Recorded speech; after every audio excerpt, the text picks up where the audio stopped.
New શબ્દ ઝડપ. Ready, start. આ તબક્કે હું ચંદ્રભાન કૌંસમાં મૃત કૌંસ પૂરો વતી તેમના કાનૂની પ્રતિનિધિઓ વી.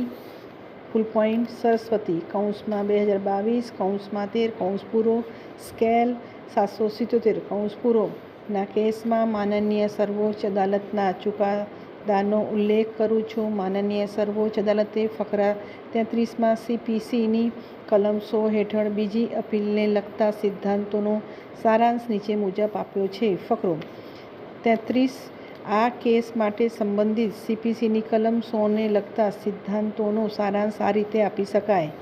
ફકરો ફર્સ્ટ, દસ્તાવેજની માહિતી અથવા વિષય વસ્તુમાંથી તથ્યનું અનુમાન એ તથ્યનો પ્રશ્ન છે, પરંતુ દસ્તાવેજની શરતોની કાનૂની અસર એ કાયદાનો પ્રશ્ન છે. કાયદાના કોઈપણ સિદ્ધાંતને લાગુ પાડતા દસ્તાવેજનું નિર્માણ પણ કાયદાનો પ્રશ્ન છે. તેથી જ્યારે કોઈ દસ્તાવેજનું ખોટું નિર્માણ થાય છે અથવા દસ્તાવેજના અર્થઘટનમાં કાયદાના સિદ્ધાંતનો ખોટો ઉપયોગ થાય છે, ત્યારે તે કાયદાના પ્રશ્નને જન્મ આપે છે.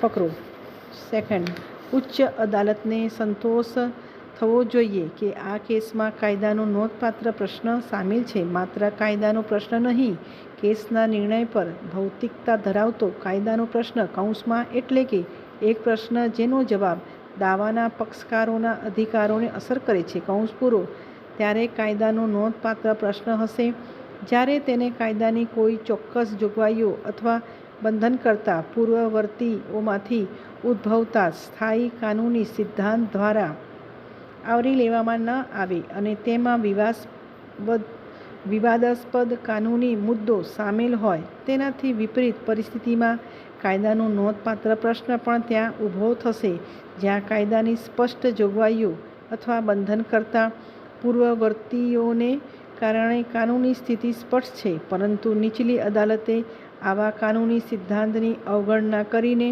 અથવા તેની વિરુદ્ધ કામ કરીને આ બાબતનો નિર્ણય લીધો છે.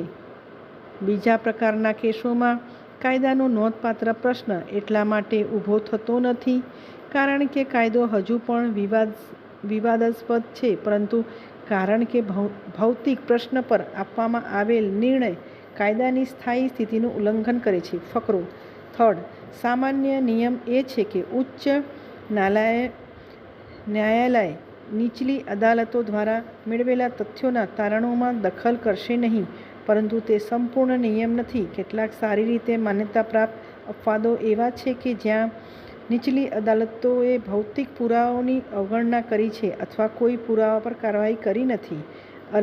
અદાલતોએ કાયદાને ખોટી રીતે લાગુ કરીને સાબિત થયેલા તથ્યોમાંથી ખોટા તારણો કાઢ્યા છે, અથવા અદાલતોએ સાબિતીનો બોજ ખોટી રીતે નાખ્યો છે.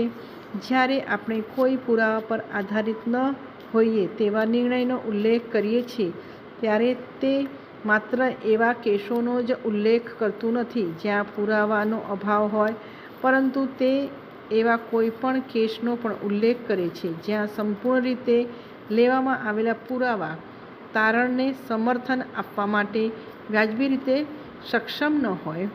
નીચલી અદાલતોએ આ મુદ્દા અને તેની સામેના પુરાવાઓની વિસ્તૃત ચર્ચા કરી છે. મૃતક જોહર ખાન વર્ષ 1996માં નિવૃત્ત થયા હતા અને નિયમો અનુસાર 90 દિવસની અંદર સરકારી ક્વાર્ટર ખાલી કરવું જરૂરી હતું.